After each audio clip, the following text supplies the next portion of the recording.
I'm Millie George, Florence, Mississippi, and welcome to our interview. I'm interviewing Dave Roberts of the Partakers WOW Tour. That's right. He's from Queensland, Australia, you know? The real South. Yeah, the real South. Yeah. I'm just from Mississippi.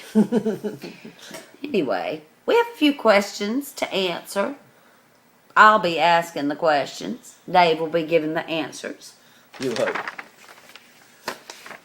And the first question is, what is the take-home message you have to share with others that will encourage them to get involved in things outside their comfort zone?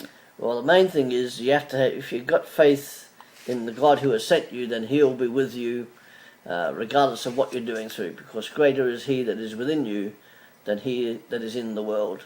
And while I've been here, I've done some children's work, and if anybody knows me, I never do anything with kids. So for me to do that was outside my own comfort zone. So if I can do it, anybody can. Amen. Amen.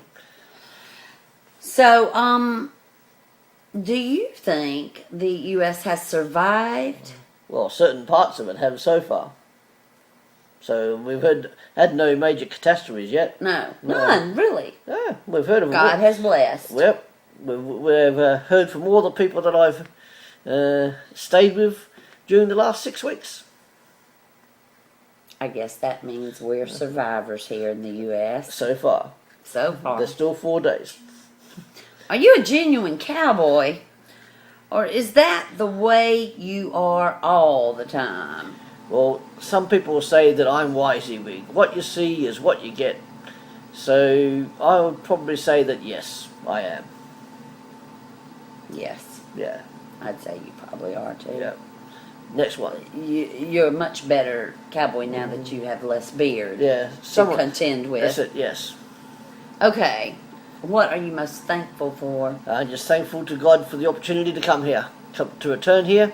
And if some people have their way, they will want me back again. Yeah. I'm sure they will. They more than likely will. They've already told me that anyway, so. Where were you wowed the most on your tour? At every stage, wherever I've gone, I've been wowed. I mean, there's not too many unwow moments. So whether it's in Minnesota, in Colorado, in Detroit, Ohio, or Tennessee, or even in Mississippi, there's always been wow moments along the way. Good. About God. That's good. Particularly getting the churches where I've preached to go wow. Yeah. Yeah. Wow. Wow. Wow. With a southern accent. Wow. Wow. How has Jesus impacted your life, and when was your first encounter? He's changed my life totally around. My first encounter was when I was a late teenager after finishing school and having work. And I was invited along to a church by someone I used to go to school with who was a committed Christian. And I was always brought up to believe that churches were dangerous, that Christians were merely deluded fools. And so when I got the invitation, I thought, right, let's go for a bit of danger. Teenage rebellion at its best. So I went along to church, discovered this Jesus, and I haven't really looked back in the last how many years it has been since I made my first commitment to Him. He's always been there with me. So maybe 295 years. Something like that if you listen to some people.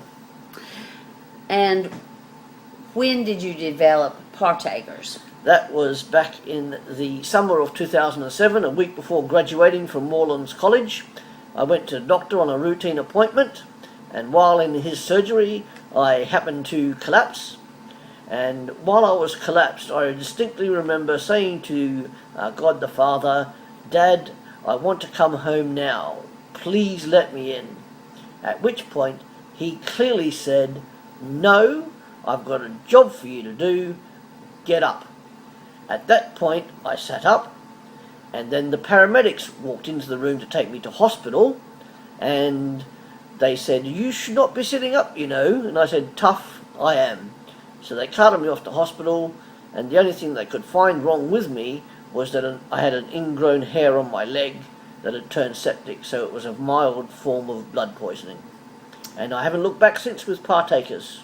It's been hard, but as I said, Jesus has been with me at every point. When does God say no? Well, going back to my experience, it's when you're trying to do something outside of what His will for you is. So that's normally when God does say no. And yes, God does say no sometimes to get you back on track. Yes, He does. He does. Well, that is our segment. Hope you enjoyed it and learned something. Thank you for watching. Thank you.